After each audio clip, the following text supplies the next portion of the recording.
Seigneur mon Dieu, tu es mon refuge. On me poursuit, sauve-moi, délivre-moi.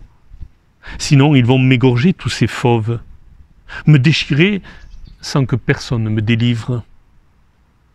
Juge-moi, Seigneur, selon ma justice. Mon innocence parle pour moi. Mets fin à la rage des impies, affermis le juste. Toi qui scrutes les cœurs et les reins, Dieu le juste. J'aurai mon bouclier auprès de Dieu, le sauveur des cœurs droits. Dieu juge avec justice. Je chanterai le nom du Seigneur, le Très-Haut. À mesure que nous avançons vers la fête de Pâques, l'attention autour de Jésus se fait de plus en plus sentir. Le prophète Isaïe, nous présentant l'agneau mené à l'abattoir dont parle la première lecture de ce jour s'éclaire.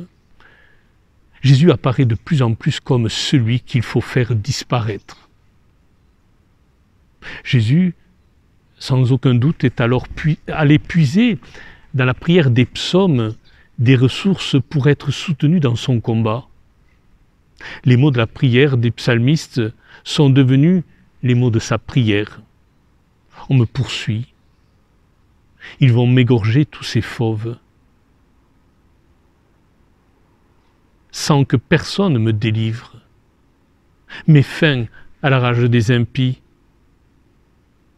Ces mots prononcés par Jésus autorisent que notre prière soit parfois un cri contre le mal qui nous attaque.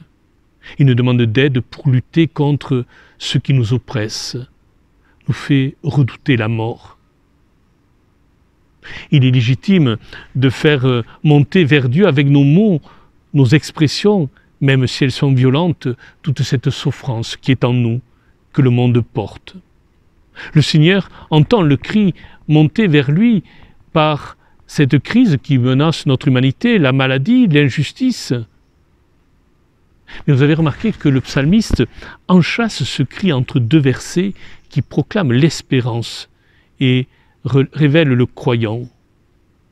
Seigneur mon Dieu, tu es mon refuge. Dieu juge avec justice. Je chanterai le nom du Seigneur, le Très-Haut. Savons-nous enchâsser notre prière dans l'espérance jaillie d'un tombeau ouvert au matin de Pâques? Oui, avec moi, rendez grâce au Seigneur. Il est mon refuge, il est votre refuge, il est notre refuge. Bon chemin vers Pâques. Laissez-vous réconcilier.